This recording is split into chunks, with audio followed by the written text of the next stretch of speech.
Quando uma geração de delinquentes se encontra, não tem jeito. Foi assim com a geração S62, também conhecida como a geração da brutalidade, que foi liderada por Izana Kurokawa, o qual a gente tem um vídeo exclusivo falando aqui no card. Mas hoje o negócio é falar dessa geração que deu o que falar. E também agora são conhecidos como os Coringas de Tokyo Revengers, porque eles passaram por algumas gangues praticamente sempre unidos. Fala guerreiros, sejam bem-vindos ao Reino dos Mangás e eu sou o Renan. Hoje a gente vai contar a história então desses membros dessa geração que causam problemas um atrás dos outros. E por que eles são conhecidos como a geração da brutalidade? Quais são os estragos que eles cometeram? Só que antes da gente entrar de fato nesse vídeo, vamos dar aquela fortalecida com o seu like, se inscrever, ativar as notificações, comenta, compartilha, que são coisas que fortalecem muito o nosso trabalho. E se você gosta muito de conversar sobre Tokyo Revengers, não se esqueça de se tornar-se um membro aqui do canal, que você tem acesso exclusivo ao nosso WhatsApp e também pode usar aqui embaixo nos comentários emojis exclusivos de TR. Vamos pra vinheta que daqui a pouquinho a gente vai contar tudo sobre essa geração problemática.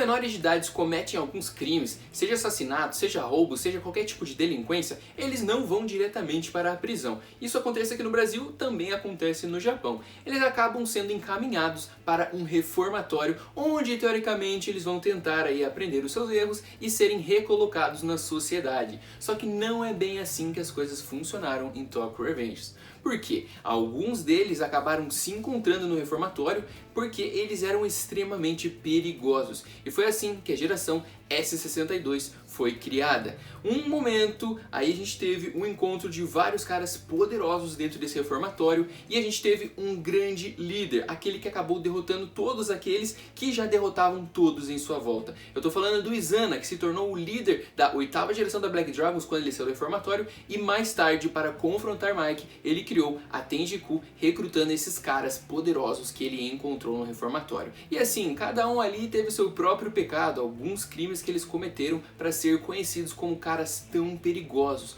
A gente vai começar falando um pouquinho aqui dele, que é um gigante que mais tarde também acabou entrando dentro da Toman. Inclusive, ele tinha um papel bem legal dentro da Toman, que era identificar espiões. E no fim das contas, vocês já sabem, é do Muto que eu estou falando, porque ele acabou se debandando justamente para Tenjiku quando o Izana, aquele mesmo cara que dominou o reformatório, fez um chamado. Ele foi correndo atrás. E o Muto, ele foi parar no reformatório por quê? Porque com 13 anos, um pouquinho antes ali, ele acabou cometendo um crime muito severo, porque em uma luta, o cara foi capaz de quebrar a coluna do seu adversário. E por isso, ele ficou preso por um tempo. Depois, mais tarde, inclusive, ele vai voltar para o reformatório pós-batalha da Tenjiku. Mas o que levou ele lá para eles se conhecerem foi justamente esse ato totalmente cruel dele quebrar a coluna de um inimigo.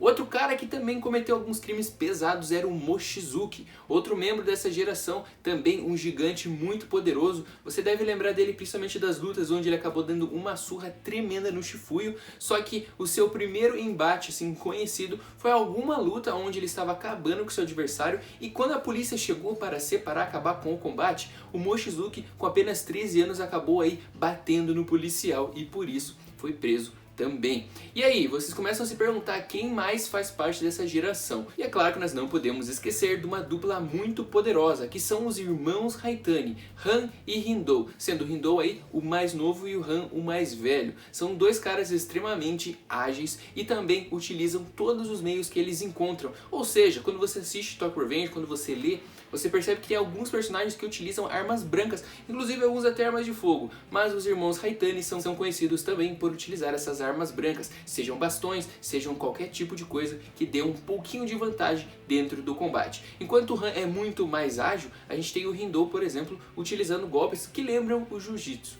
E assim, por que eles também foram parar no reformatório com 12 e 13 anos? Porque eles também fizeram muitas coisas extremamente perigosas. Eles, com essa pequena idade, eles já foram capazes de dominar Tóquio por um período. São conhecidos também como os irmãos Roppongi, que, digamos assim, seria um bairro de Tóquio, onde eles acabaram derrotando principais líderes que eles encontraram, inclusive levando à morte. Ou seja, temos aqui um caso de assassinato de menor de idade. Eles conseguiram de fato matar os seus adversários, seus inimigos, levando aí a crueldade a uns níveis muito mais elevados. Talvez até por isso que o Izana se sentiu bem animado em recrutar toda essa turma barra pesada. E a gente não pode deixar também de comentar sobre um cara bem conhecido, principalmente pelo lado mais da comédia dentro do Tokyo Revengers, que é o Madarame Shion, aquele que também já foi líder de gangue, como a Black Dragons, mas eles se conheceram dentro desse reformatório. Nunca ficou muito claro qual foi o crime que o Madarame cometeu,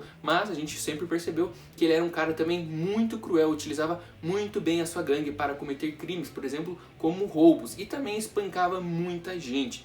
E o Shion foi mais um daqueles que foi recrutado dessa geração pela gangue do Izana. E assim, provavelmente você deve estar pensando, mas será que tem mais alguém aí? Com certeza tem mais um. Eu tô falando do Kakusho, que também é um pouco mais novo dessa geração S62, mas também fez parte, principalmente desses grandes combates que o Izana acabou recrutando essa galera. E eles também se conheceram mais ou menos ali quando eles tinham na faixa dos 8, 10 anos, porque o Izana acabou indo para um orfanato, que era o mesmo orfanato que o próprio Kakusho frequentava. Então, apesar de ele não ter a mesma idade, ele não significa exatamente que ele é dessa geração S62, mas ele sempre andou ali lado a lado com essa turma. E a gente também não pode deixar de detalhar que o líder deles, como eu já comentei várias vezes, é o Izana Kurokawa, o cara que reuniu todos esses caras barras pesadas. E assim, a gente também nunca soube exatamente o que ele chegou a fazer, além dessa brutalidade que ele carregava dentro dele, para ele ir para o reformatório. Mas foi esse reformatório, aos 13 anos da maioria deles, que fez eles se juntarem nessas gangues.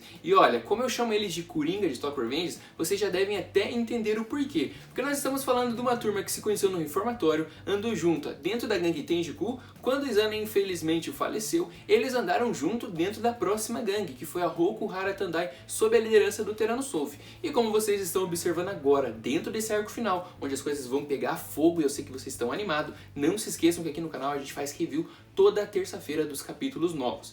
E a gente sabe que toda essa turma dessa geração S62, a geração da brutalidade, está dentro de uma gangue muito poderosa, muito overpower atualmente, aquela que domina Tóquio, que é a Kantomanji, dessa vez sob a liderança do Mike, o Invencível. Então vocês percebem que essa geração é muito importante para Tokyo Revengers, e com certeza você deve ter o seu favorito dentro deles. E se você tem, comenta aqui embaixo se você gosta do Mochizuki, do Izana ou dos irmãos Haitani. E como vocês podem ver, algo que todos eles têm em comum é sua extrema brutalidade e violência. São casos aí específicos, principalmente quando eles se juntaram pela primeira vez e foram agir dentro da Tenjiku, a gente viu extremamente fortes. Foram ataques ao Shifuyo, foram ataques ao Takemichi e toda essa galera da Toman, onde eles foram cercados por diversos membros da Tenjiku, sendo sempre um time liderado por essa geração S62. Um dos fatos mais marcantes, com certeza, foram os ataques do Shon Madarame e do Mochizuki. E dentro das lutas, não podemos esquecer da grande performance que os irmãos Haitani tiveram contra a Toman. Depois a gente teve muitos embates, o Angry chegou aí e acabou arrasando todo mundo, mas não podemos desqualificar